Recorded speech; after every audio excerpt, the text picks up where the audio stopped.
Otomasyon Eğitim Instagram hesabına bir arkadaş mesaj atmış. İnternette gördüğü buna benzer bir videoyu göndermiş ve altına kendi çözümünü yazmış. Hocam dedi, bu doğru mu? Dedim ki teoride çalışır, bir de pratikte denememiz lazım ve arkadaşın bu çözümünün doğru olduğunu gördük. Sizden ricam videoyu bu noktada durdurmanız. Zaten videoya kısa bir ara vereceğim.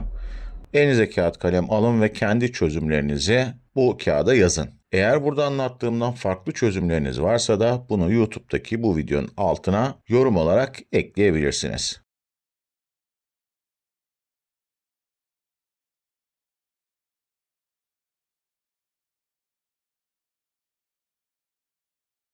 Daha önce alternatif akımda faz kavramı videom vardı. O videoda da anlattığım gibi alternatif gerilim saniyede 100 kere polarite değişen bir gerilimdir. Eğer bu kafasına yatmayan arkadaşlar varsa alternatif akımda faz kavramı videomu izleyip buraya tekrar geri dönebilirler. Resimde gördüğünüz gibi anahtarlar ve lambalar birbirlerine seri. Yalnız burada videoda görmediğiniz kısım şuydu. Anahtarların ve lambaların uçlarında birer tane diyot var. Diyotların yönleri bu şekilde. Şimdi bu devreye gerilim verdiğimizde ne oluyor? Adım adım ona bakalım. Anahtarların ikisi birden açıkken artı ve eksi alternansla ne olacak? Ona bir bakalım. Yukarıyı artı polarite olarak düşünüyorum. Artı alternansı değerlendiriyorum. Akım geldi. Anahtarlar açık olduğu için aşağıda D1 diyoduna geldi. D1 diyodu doğru polaritede olduğu için üzerinden akım geçişini sağladı. Fakat D2 diyodu ters polaritede olduğu için akım D2 diyodunun katodunda kaldı. Peki eksi alternansta ne oluyor?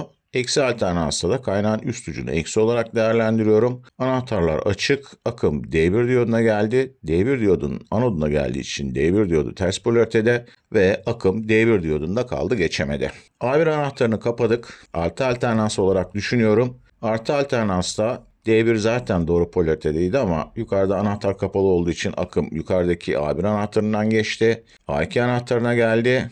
A2 anahtarı açık. Aşağıdaki D2 diyodu da ters polaritede olduğu için artı alternansta A1 anahtarı kapatıldığında D2 diyodunda akım kaldı. Peki eksi alternansta ne oluyor? Eksi alternansta kaynağın üst ucunu eksi değerlendiriyorum. Akım geldi, anahtar üstünden geçti. A1 anahtarı üzerinden. A2 anahtarına geldi, açık ama aşağıdaki D2 diyodu bu sefer katoduna eksi geldiği için doğru polaritede. D2 diyodunun üzerinden akım geçti. L1 lambasına geldi. D3 ters polaritede olduğu için akım L1 lambası içerisinden geçti.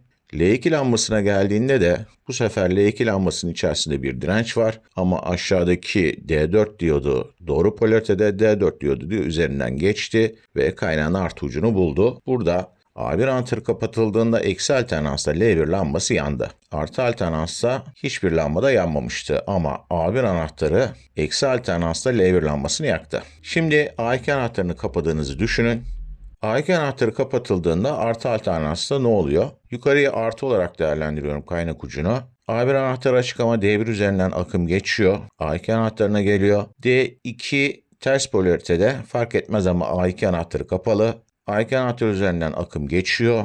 L1 lambasının altındaki D3 diyodu doğru polaritede, D3 diyodundan akım geçiyor. Diyottan akım geçtiği için dirençli olan L1 üstünden herhangi bir akım geçmiyor ya da sızıntı akımı geçiyor. Bunu videoda akkor lambada görmüyoruz. Çıplak gözle de ben çok ciddi bir akım geçişi görmedim. Yani o fark edilmiyor. L2 lambasının altındaki D4 diyodu ters polaritede olduğu için akım L2 lambasının içerisinden geçip kaynağın eksi ucunu buluyor. A1'de eksi alternansla L1 yanmıştı. A2'de artı alternansla L2 yanıyor. Peki A2 kapalıyken eksi alternansla ne oluyor? Kaynağın üst ucunu eksi olarak değerlendiriyorum.